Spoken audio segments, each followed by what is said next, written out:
Every basic options course gives you the same exact starting point. Sell puts at 30 delta, roughly a 70% win rate. The premium is reasonable, the distance feels safe.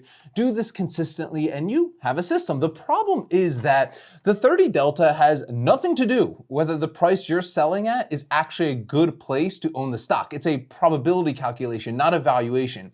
The strike that hits 30 delta today might land right in the middle of open air, below a support level that just broke, above a zone where the stock has historically bounced off, in a place where there's no real reason for buyers to even show up. Selling at 30 delta without checking where the strike sits on the chart is like checking blueprints without checking the ground underneath. Here's what mechanical delta selling misses, okay? Delta is calculated from IV, implied volatility, the market's current expectation of how much the stock will move. It tells you the probability the stock reaches your strike based on recent price behavior. It tells you absolutely nothing about whether that price level has any historical significance. Markets, they got memory. Price levels, right, where buyers have repeatedly shown up act as actual floors. When a stock declines towards one of those levels, real buying pressure usually appears. The stock often holds because there are some genuine valuation arguments for buyers at that price. Price levels with no such history are different. The stock can pass through them without resistance.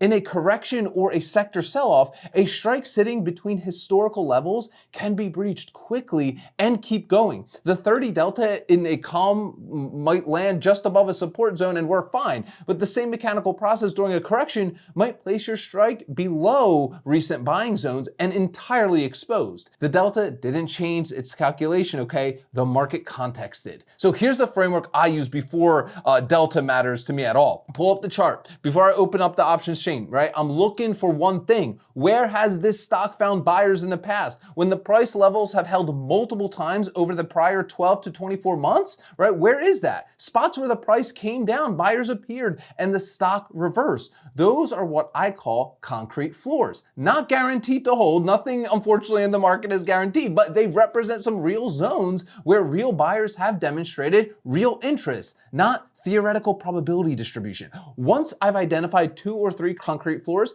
I look at what delta corresponds to those strikes. Sometimes 30 delta lands near a floor and the mechanical rule and the chart agree. Fantastic. I proceed with more confidence. Sometimes 30 delta sits in open air. In that case, I adjust to the nearest real floor. The delta might be 20 or 22. The premium is lower, but the floor is at least as real. Let's talk about what the concrete floor actually looks like, okay? A concrete floor is a price level that's been tested multiple times and held. A stock that bounced from 42 twice in the past 14 months, then again 3 months ago, has a concrete floor at 42. Buyers showed up there repeatedly. Something about that price, fundamental value, a level algorithms respond to, where large investors chose to accumulate, creates actual buying pressure. Contrast that with a stock trading between, let's say, 55 and 65 all year that's never tested 47. A 30 delta put at 47 sits in territory the stock has never visited. If it breaks below 55 for the first time and keeps going, 47 might be a number on the way to something even lower.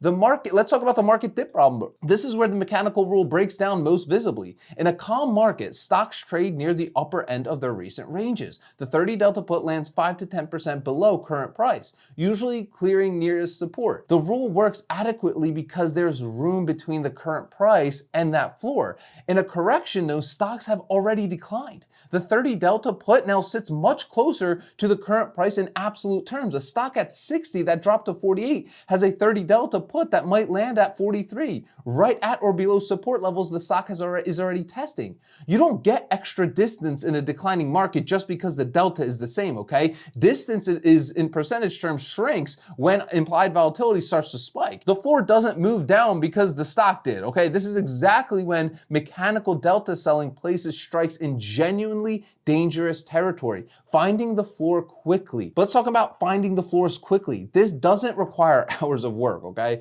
Pull up a 12, 18th month weekly chart. Look for the lowest prices the stock touched and then most importantly, recovered from, especially levels tested more than once. Mark those levels down. Now see where the 30 delta strike falls relative to them. If the 30 delta puts your strike above the nearest floor, you have a concrete base below you. If it puts your strike below the floor, you're already past it. The next floor down is where you'd probably want to be. 5 minutes on a chart before opening the options chain, literally. That's 5 minutes separates mechanical exposure from informed positioning.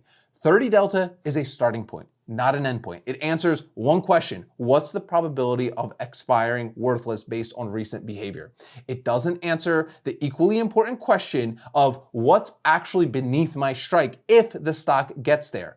Concrete floors are what the chart tells you the market has already decided to defend. They're not guarantees, nothing is, but they're real, they're historical, they're structural, not a formula derived from recent volatility only. The investor combining both chart floors first, then delta as a secondary confirmation is using two different sources of information simultaneously, right? The investor using only delta is answering half the question and calling it due diligence. Before any put, I look at the 12-month weekly chart. I mark where the stock has previously found some buyers, right? Levels it's tested and bounced from, particularly those tested more than once. I note the clearest floors in the price range below current market. Then I open the options chain and I find what strikes correspond to those floors. If the nearest concrete floor carries a delta of 22, I sell at 22. If it's 18, I sell at 18. I'm not chasing the 30 delta rule. I'm finding the strike where buyers have historically appeared and pricing the trade from there. The delta is the output of the decision. It's not the input. Okay, 2 questions for you guys in the comments. Number 1,